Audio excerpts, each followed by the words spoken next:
time over here now. Tampa Bay's place. Get your politicians elected. To talk about it. Then people have a right to. What happened to law and order? News Talk 1040 WHBO. Well, I've been listening to talk radio for a long time. Smart conversations. And it seems like for people who still like to smile. The host on News Talk 1040, they're funny, they're clever. Informed doesn't have to mean miserable. And they bring a light perspective to it all. Where serious news meets a sense of humor. Politics is so serious sometimes that it stresses you out. And I really enjoy the humor. News Talk 1040 Tampa Bay. Because everything doesn't have to sound angry.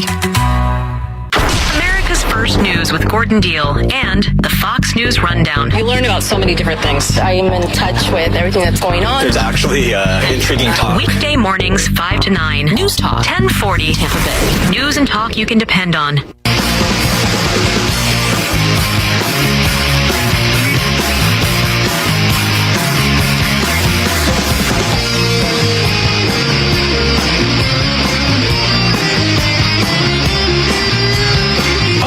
Is Fox Across America with Jimmy Failla. And if you're watching on Fox Nation, it almost looks like you're in the Biden White House because the person to my right is in pajamas in the middle of the afternoon.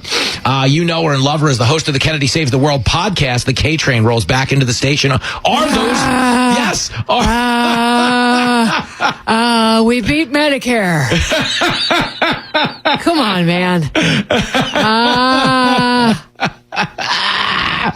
Is there anything funnier than Joe Biden showing up and doing the old, no, we didn't see anything. We didn't see anything at all. God love that, right? She's trying to sell. God love you, Dr. Jill. She's trying to sell a book. She's trying to move some product. No one cares. No one cares. No one's buying it. No one cares about her. No one cares about him. Half the people in the country think he's already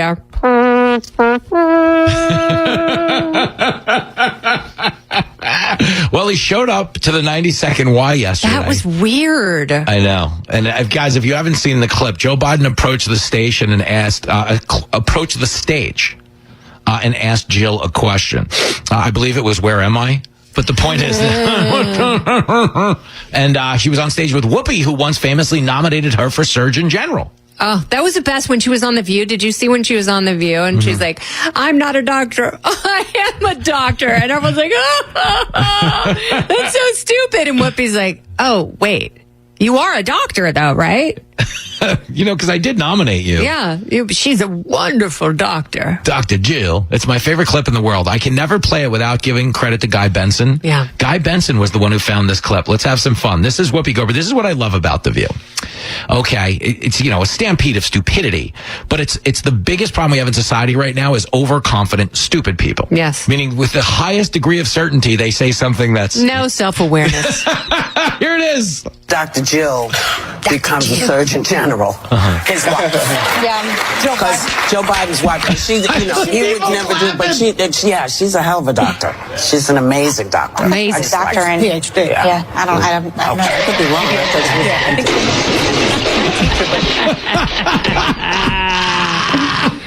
So, it's the one place you would go if you're her. Yeah. You'd bring your doctorate in medicine back to the scene of the crime. But even that, no one's buying this. And I also think it's just timed poorly. The only way she would sell books if she went full scorched earth. Yes. No one wants to read her Pollyanna Monday morning quarterbacking. Like, well, what I loved about the White House was if you like Cabernet, they would bring you Cabernet at night. If you like jazz and a martini, they would play jazz and bring you a martini. It's like, oh, so for you it was like living in a hotel? Yeah. That's why she didn't want to leave. She's like, Joe's suits and shirts were so impeccably organized. She was just writing Yelp reviews. She liked having servants. Yes. That's why she liked being in the White House. And you know this. Okay, the reason she, she's laughably saying she thought he had a stroke. We know that's contradicted by her actions because she brought him to a rally in a Waffle House, which, again, I'm not a doctor. I've never been nominated for Surgeon General on a single talk show. But I promise you... You do have a PhD from the College of Knowledge, son. There it is. The School of Hard Knocks. That's right. But I promise you, in any medical school right now, when they talk about stroke treatment, they probably don't mention Waffle House or a 5,000-man rally. What you do is subject the patient to even more stress, but only if you're trying to kill him. It says here in the physician's desk reference, what you want to do is put them at a podium in front of 5,000 people, screaming at them. You did great, Joe. You answered every question. That's in that video. That's where he actually looks like he's having a stroke at that point because he's. But give me this. Okay, we're talking to the K train. Okay. We've discussed this on the air before, and I feel like I know the answer to this, but let's just reset the shot clock for that reason.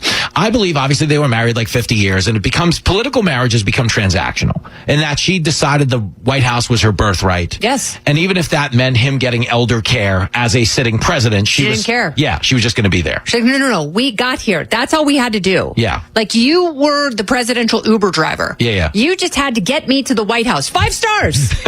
That's it. Joe Biden, the last white cat. I thought I was the last white cat. I don't care if you are a non-breathing meat bag. Like, I got you over the finish line, son. Well, somebody... Now let me wear the medal. That is how it happened. Yeah. Do you remember one of the saddest ones? Because everybody has their favorite viral gaffe moment. One of my favorite ones ever, though, was the first year he was in office. It was Valentine's Day, and she had put massive candy hearts on the White House lawn. And as I was looking at them on TV, I was like, oh, these are just word reminders for him when he's out there. You know what I mean? Because they all had names. Yeah, and it was probably that, which means she knew. You know, the whole idea of them coaching him on and off stage. Like, if you know that, you know there's an issue. Yeah. You don't put down fluorescent tape on the floor if you think your buddy's doing great. Okay, but I just want, because we have so many examples of when he is like mentally incompetent and physically infirmed. Where are the examples of him being super sharp? I said, last week on my show, I go, all right. I said, okay, Joe, if you've never seen him off, when have you seen him on? When was he on? Yeah, and same with Joe Scarborough. Both these people are just BS artists. Do you want to have some fun with that one? Because it's so fun. We've played this clip 1,000 times. Play it 1,001. Guys, okay, so a lot of people were surprised when Trump won the election and Joe Scarborough and Mika Brzezinski, the people who said he was literally Hitler, literally knocked on Hitler's door asking for a play date. Do you remember that? Yeah. And they were surprised that they could lie so demonstrably to the American people. But it turns out there's a bit of a case history here. Exhibit A. So this is in the moments before Joe Biden was forced out of the presidential race because he was cognitively impaired. We beat Medicare. Here it comes. Joe Scarborough telling it was the best Biden ever. Start your tape right now because I'm about to tell you the truth. And F you if you can't handle the truth. Okay. This version of Biden, intellectually, analytically, is the best Biden ever. Not a close second. I've known him for years. The Brzezinskis have known him for 50 years. If it weren't the truth, I wouldn't say it. Shame on you. You sick sellout. Yep. And that is the truth. Now, did he think that Joe Biden was going to make him Secretary of State? Because he was watching. Yeah. Yeah. Yeah. Because, if he shined his shillelagh long enough. Yeah. That Joe Biden was going to remember him. Yeah. In the second administration. It's like, what a psychopath. and like that. The reason his ratings dropped by 50% the day after the election is because everyone knew he was a BS artist. Yeah, everybody. And while they were busy changing the channel, he was busy banging on the door at Mar-a-Lago. Yeah. Going, hey, can we be buddies? We didn't mean any of it. We were friends that we kicked out here. Can we be friends again? Somebody else. Isn't that what we're supposed to reach across the aisle? Hey, it's across America. Do you remember that? And it's funny, though, since we're bringing up people who were human shielding for the cognitive decline of Joe Biden, it was the late, great Scott Pelley over at CBS 60 Minutes who once said... With his mistress. Yes. Yes. But he famously said for his sit-down with Biden, well, I can tell you, his speech impediment returns when he gets tired, is what he said to preface Biden not knowing what country he was in for any part of that interview. Speech impediment. Yes. It's called dementia. And it's actually cruel to... Yes. Make someone perform at that level if they can't. Yes. And I think that's the point of a lot of what we've been saying over here is none of us are mad at Joe Biden. We're mad at the other people. Yeah, absolutely. You know, if Grandpa comes home from the mall and he's got 7 different colors of paint on the front and rear fender, it's because he hit every car in the parking lot and shouldn't be driving. Yes. Okay? Grandpa's not going to admit. You think it's hard to get Grandpa to give up the keys. Imagine getting him to give up the keys to Air Force One. You know what I'm saying? Yes. Which is where you have to protect Grandpa from himself. But Joe Biden in that regard is no different than like late stage Elvis or Michael Jackson. The people on the gravy train don't want to get thrown off it. So they're like, yeah, you're doing great, Gramps. Yeah, here's some propofol, Michael. This will help you sleep forever. The part they don't mention is the good news is it will help you sleep. The bad news is everything else. But that's what happens. We're talking to Kennedy. But the Pelley thing was funny to me. And I was asked about this on a lot of my morning radio hits today. And everybody's trying to frame this from some other standpoint of like attack on free speech. No, there's nothing to do with that. Okay. 60 Minutes was paying him a great deal of money. He wasn't doing a hell of a whole lot of work. He's from another era of TV where that's how life was. Yeah. The longer you're there, the more you make, the less you do. And the more entitled you are to a lot of behavior that doesn't fly anymore. That is the perfect descriptor for Scott Pelley. And we're making this point as a public service announcement because people listening right now in about 207 stations around the country have a lot of different jobs. But there's a commonality in all of them in that no matter what you're doing, as you listen to me and Kennedy right now, nowhere in the world is there an employee who'd be better off if he went and aired out his boss in front of the whole company. Yeah. That's just back to things you don't do to treat a stroke, things you don't do to medicate your career. Did he think that David Ellison was going to be like, oh my God, Scott Pelley's mad. I'm totally firing Barry Weiss right now. Wow. I lost Scott Pelley. Give me a list of demands. I'll do whatever he wants. I just need him to be happy. And that's the fascinating part is that they're trying to portray Barry Weiss as like a right-wing MAGA hatchet person, but she was running the New York Times. Yeah. Hardly the backstory for the average MAGA employee. No, she just wanted balance. Yes, that's it. And that's actually all she was asking for, but they got so used to peddling one note bile. And they thought that was a birthright. Yes. And I think that's a fatal flaw. I'm not saying this. We have a lot of good liberals in this audience. Some of you come to the shows, watch the shows. You support me and Kennedy. So I don't know that, I don't believe, even a scintilla of me believes that this is every liberal. I just believe there is a problem at the top of what we call elite media in that they are very sanctimonious because they do think they're better. Like they think they're better. Yes. We were at the White House Correspondents' Dinner a few years ago where people, you and me were there, where they were receiving awards for covering the Russian collusion story. But they weren't being rewarded for saying it turned out to be BS. Yes. They were being rewarded for their fearless reporting in the face of adversity. You guys made up a story and you stuck with it. Come get your trophy. Good job, everyone. Imagine at the end of those Scooby-Doo episodes if they ripped the mask off the guy and handed him a plaque. Way to go. Zoinks. What do you do? All right, give me this. Talking to Kennedy. Owns a home in the Pacific Palisades. It's that very neighborhood that's propelling Spencer Pratt into what could be a spot in the runoff. We should know in about a month and a half when they get done counting the ballots. That's right. Is it not a little perplexing that Florida has a population of 23 million and they get done by 7 p.m. on election night? The Los Angeles mayor's race is 3.86 million people, assuming they all vote, which they don't. And we're being told it's going to be days? Yes. It's because they can count ballots that that are postmarked on election day. Yes. So you can mail it from anywhere in the country. Mm-hmm.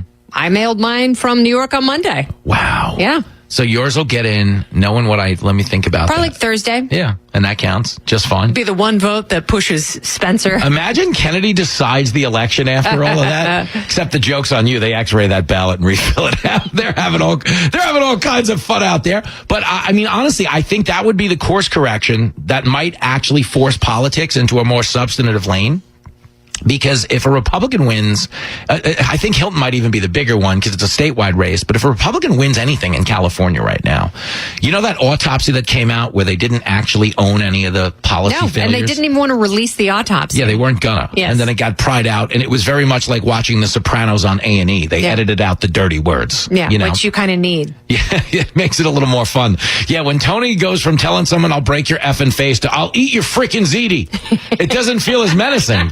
You're like, well, I can get more ZD, but if my face is broken, that's a problem. Yeah. You know, and that's kind of what they did. But I was saying this earlier to a guest. It's like that would be the comeuppance, is that if a Republican wins a statewide race in California, they might have to pivot to like, why don't we get away from the Hitler talk and do a little more. And the progressive commie nonsense. Yeah. Like maybe that's not the big winner we think it is. Yeah. Be fascinating. And, you know, if people are just totally apathetic, then sure. That might be okay. Well, we've tackled every problem. Yeah. Now let's go down the commie wish list. Yeah. No. We're not there.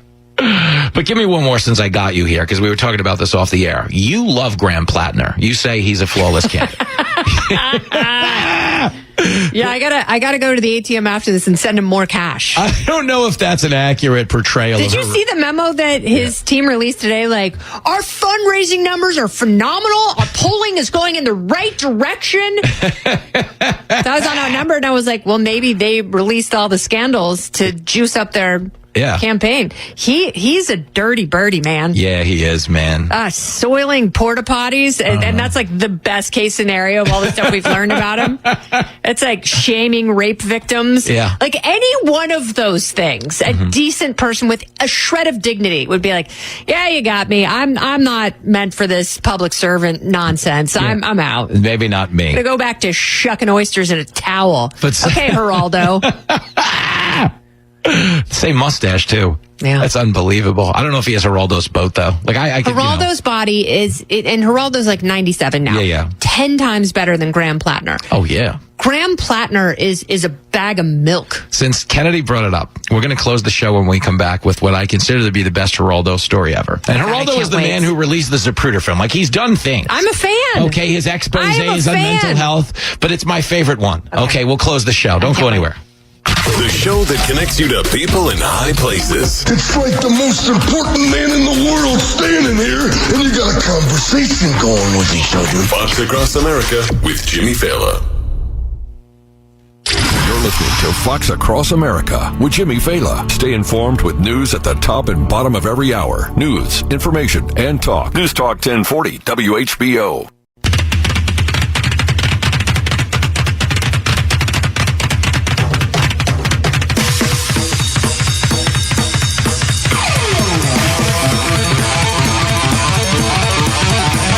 Listen up, Oklahoma, especially if you're tuning in on KRMG.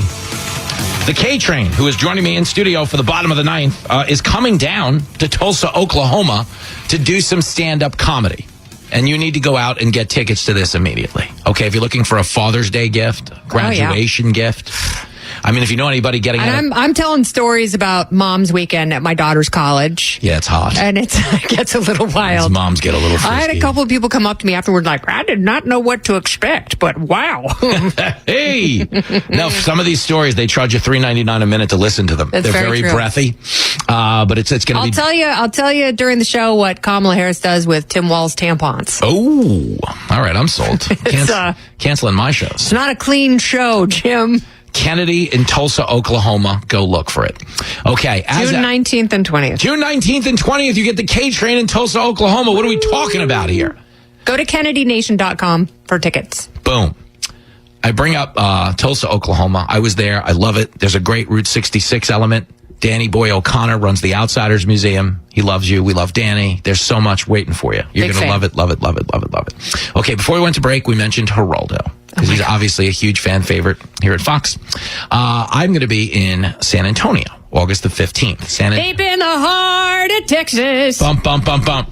That's right. Kennedy and I were on the 5 with Geraldo. Now, do you remember this? Yes. Mark Holton was watching from Pee-wee's Big Adventure. Kennedy said if she could have any movie prop, it would be the bike from Pee-wee's Big Adventure. At which point I said to you, you're out of luck. It's in the basement of the Alamo. At which point Geraldo chimes in with the Alamo in Texas. And we go, how many Alamos do you know, Geraldo? I've never heard someone go, remember the Alamo, and they go, which one? I hope he's a big leather queen. Yeah. And that's a gentleman's club just outside of Frisco. It's called the Mo. Just right outside of Frisco. Just off the Tenderloin. Getting a hit with a piece of wood. Very tender. Hey, girl. KennedyNation.com for your comedy tickets. The show is over. Pay up and get out. Get out. We'll do it again tomorrow. Thank you, everybody. Thank you. Thank you, everybody. You are the best thing on the radio.